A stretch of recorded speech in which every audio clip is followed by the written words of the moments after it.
नमस्कार दोस्तों, आप देख रहे हैं खोटा क्लासेस बाय एम के पांडे। तो चलिए आज के वीडियो में हम लोग देखेंगे यहाँ पे पादपों में समन्वय। क्या देखेंगे? हम लोग देखेंगे पादपों में समन्वय।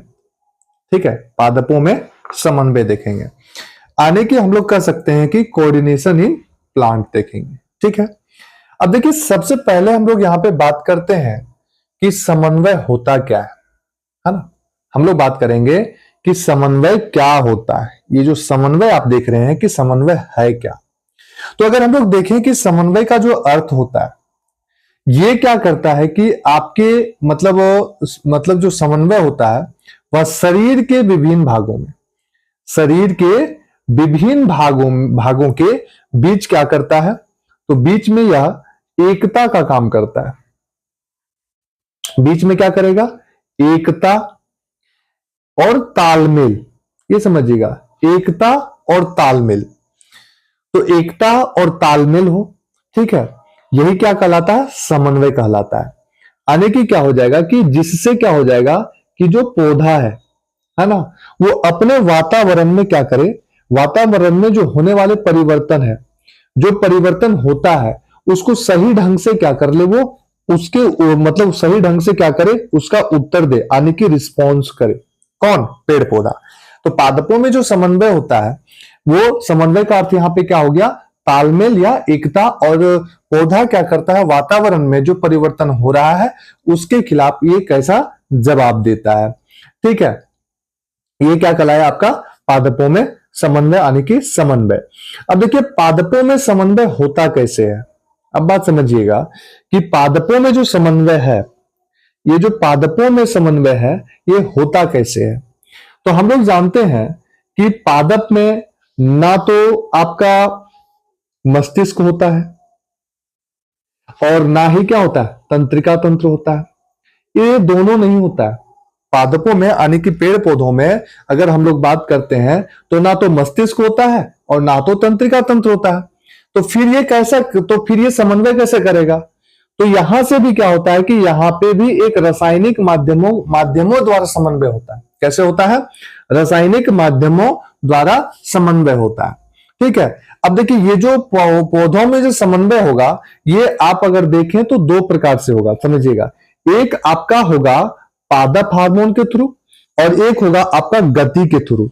मतलब एक पादप हार्मोन, यानी कि पेड़ पौधा से जो हार्मोन निकलते हैं, यानी कि एक हार्मोन के थ्रू, और एक होगा आपका गति के द्वारा। मतलब गति के माध्यम से क्या होगा कि पादपों में समन्वय का कार्य संपन्न होगा। तो चलिए अब हम लोग समझते हैं यहां पे कि जो समन्वय होता है वो कैसा हो गया आपका? दो प्रकार से हो गया। एक समन्वय हो गया आपका, एक समन्वय हो गया पादप हार्मोन के द्वारा, आने की कुछ हार्मोन होंगे यहां पे। ठीक है, पादप में क्या होंगे? हार्मोन होंगे। पादप में क्या होंगे? हार्मोन होंगे। और पादपों में क्या होगा? गति भी हो सकता है। अब समझिएगा कि जो पादप हार्मोन है, आने की इसे हम लोग प्लांट हार्मोन भी कहेंगे और इसी को हम लोग फाइटो हार्मोन भी कहते हैं। इसी को हम लोग क्या कहते हैं? Phyto hormone. यानी कि पादपों में जो हार्मोन होता है उसे हम लोग फाइटो हार्मोन भी कहते हैं। और यहां पे आपका दूसरा क्या होता है? मूवमेंट, यानी कि गति हो। इसका मतलब क्या होता है कि आप समझिएगा, यहां पे समझने का कोशिश कीजिएगा कि जब मतलब अगर देखें तो पेड़ पौधा जो होता है वो बहुत कम मात्रा में क्या करता है? हार्मोन बनाता है, लेकिन इसका प्रभाव क्या होता है? बड़ा होता है। बात समझिएगा, पादप हार्मोन जो होता है ये बहुत कम मात्रा में बनाता है, लेकिन इसका जो प्रभाव होता है वो क्या होता है? बड़ा होता है। और ये किस पे काम करता है?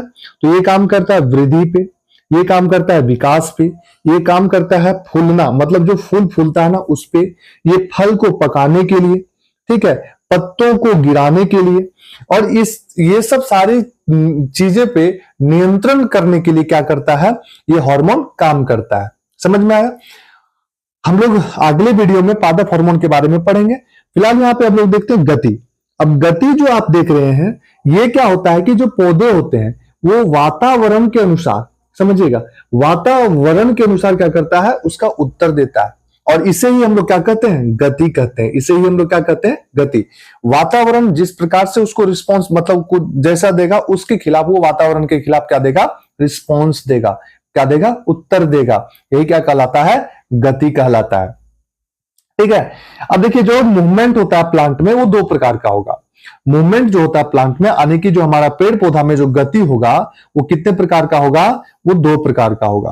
कितने प्रकार का होगा, दो प्रकार का होगा। समझिएगा कितने प्रकार का होगा, दो प्रकार का। एक होता है नेस्टिक, यानी इसको हम लोग कहते हैं नैसर्गिक, यानी कि नेस्टिक मूवमेंट होता है, एक नेस्टिक गति होता है। और एक होता है ट्रॉफिक मूवमेंट होता है। जो आपका नेस्टिक गति होता है, जो आपका नेस्टिक गति होता है, और एक हो गया आपका ट्रॉपिक। तो जो नेस्टिक गति होता है ये क्या होता है कि जो उत्तेजना है उस क्या करता है, जो उत्तेजना की दिशा पर, ध्यान रखिएगा, उत्तेजना की दिशा पर, उत्तेजना की दिशा पर क्या करता है, ये निर्भर नहीं करता है। कौन, नैसर्गिक मूवमेंट। नैसर्गिक यानी नेस्टिक मूवमेंट जो होता है वह दिशा पर निर्भर नहीं करेगा। तो याद रखिएगा ये जो होता है ये दिशा पर निर्भर नहीं करता है। और जो ट्रॉपिक मूवमेंट है ये आपका उत्तेजना की दिशा पर निर्भर करता है। जिधर से मतलब जिस दिशा से होगा उधर उस दिशा पर निर्भर करेगा। कौन, ट्रॉपिक मूवमेंट। जैसे आप एग्जांपल देखिए कि आपके पास अगर हम लोग जाते हैं जंगल वगैरह जाते हैं तो अगर हम लोग छुई मुई को देखें, छुई मुई को देखते हैं तो उसका पत्ता को अगर आप छुइएगा तो जब छूते हैं तो क्या होता था, वो बंद हो जाता है, सिकुड़ जाता है। इसको कहते हैं थिग्मोनेस्टी कहते हैं ना, थिग्मोनेस्टी कहते हैं इसको। क्या कहते हैं, थिग्मोनेस्टी कहते हैं। तो ये हो गया छुई मुई का पत्ता को जब आप छुइएगा तो क्या हो जाता है, सिकुड़ जाता है। उसी प्रकार क्या होता है कि फूलों का जो खुलना होता है, फूल क्या होता है, खुलता है और बंद होता है, या खिलता है या फूलता है या खिलता है। तो ये फूलों का खिलना भी ये किसके कारण होगा, नैसर्गिक मूवमेंट के कारण होगा। अब देखिए उत्तेजना की दिशा पर जो निर्भर करता है ये आपको 5 प्रकार से करेगा। देखिएगा कैसे, ये जो मूवमेंट होता है आपका, जो गति का जो मूवमेंट होता है ये देखिए क्या होता है 5 प्रकार से। कितने प्रकार से होगा, 5 प्रकार से होगा। ठीक है। तो एक आप देखिए कि उत्तेजना का प्रकार क्या क्या हो सकता है, उत्तेजना का प्रकार क्या क्या हो सकता है। तो समझिएगा उत्तेजना का जो प्रकार हो सकता है तो सबसे पहला क्या हो सकता है कि समझिएगा यहां पे कि प्रकाश, प्रकाश है। तो प्रकाश अगर आया, प्रकाश अगर देखें तो पेड़ पौधा के पास, तो तना क्या करता है, तना जो होता है प्रकाश की ओर मुड़ जाता है।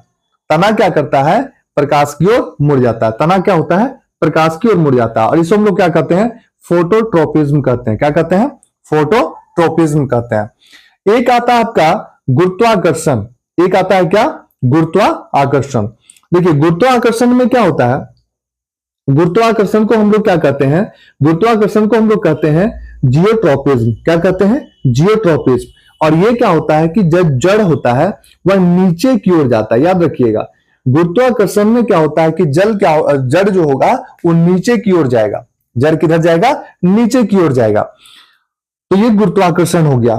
फिर एक उत्तेजना जैसे जल, तो जल में क्या होता है, इसको कहते हैं हाइड्रोट्रोपिज्म। क्या कहते हैं, हाइड्रोट्रोपिज्म। गुरुत्वाकर्षण को क्या कहें, जियोट्रोपिज्म। जल को क्या कहेंगे, हाइड्रोट्रोपिज्म। और इसमें जड़ जो होता है वो जल की दिशा की ओर मूवमेंट करेगा, जल की दिशा की ओर बढ़ेगा।